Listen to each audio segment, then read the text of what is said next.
Now, in the same 30 years, I've been saying there are two major techniques that are being used to bring about that situation. One, I've called since the 1990s problem, reaction, solution, where you covertly create a problem, you use the unquestioning, pathetic mainstream media to tell the public the version of the problem you want them to believe. And you're looking at stage two, the reaction, for fear, that's the currency of control, outrage, whatever the problem is, and either a demand from the public that something must be done, or at least an acceptance from the public that things need to change because of the problem. And at that point, those who've created the problem got that reaction openly in changes in society, offer the solutions to the problems they have themselves covertly created. And those changes, step by step, take us further and further to that Hunger Games society. There's another version, which I call no problem reaction solution, where you don't need a real problem, you just need the perception of one, weapons of mass destruction in Iraq, and you still have the ability to provide your society-changing solution. The stablemate of problem reaction solution is what I call the totalitarian tiptoe, where you start at A and you know you're going to Z, but you know if you go in too big a leap, people will look up from the game show and the latest Simon Cowell and say, what's going on, because the change is so great. So you do it in as big a steps as you can towards your outcome, but not so fast or big that you alert too many people to the fact that it's a pattern. What you want people to believe is everything is random. And I have this other phrase which relates to all this: know the outcome and you'll see the journey. If you don't know where this world is being taken by this cult, then everything seems random. Coronavirus, random.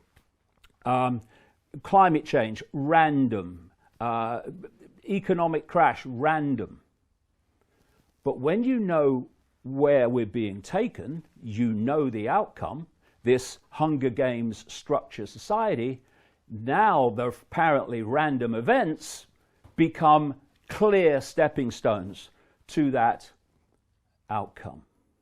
Now, let's take all of that and apply it to the coronavirus and what's happening now, and let people decide for themselves if they think that the fact that the coronavirus hysteria ticks every single box of that outcome, that goal, whether that's a coincidence. I absolutely do not believe that it is. And, you know, you mentioned that you don't think that it was a created virus. But the fact is, whether it was or whether it wasn't, doesn't matter to the fact that once you roll this out, it takes on a momentum of its own. I agree with that.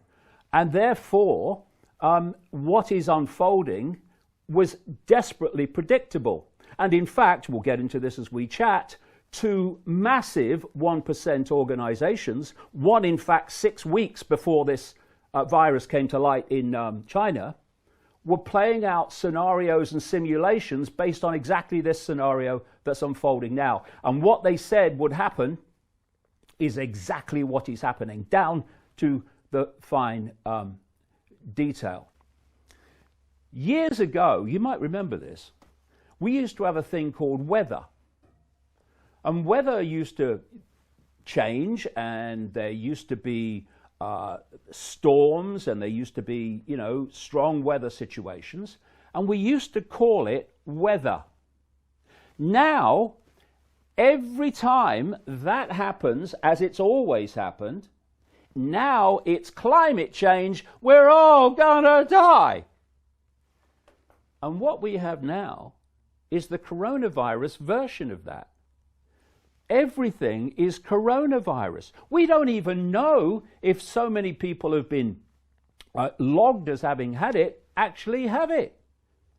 when you're testing, like I said earlier, on symptoms, well, these symptoms are true of many different things. Who says this person's got it or this person hasn't got it? We don't know. The point is, they're not dying from it. They're not even, most of them, being affected more than very mild symptoms. So why are we locking them away and bringing down the world economic system and destroying people's businesses, livelihoods, ability to pay the rent? Why are we doing that and not just focusing totally on those who could have a serious problem because of their immune system deficiencies? I don't know. And they're telling us... I'll tell you why. Because if they carried on and allowed that to happen, the world economic system would not be demolished. And the idea is to demolish it so you can replace it. Problem, reaction, solution. That's why. To continue watching the rest of the episode for free, visit our website londonreal.tv or click the link in the description below.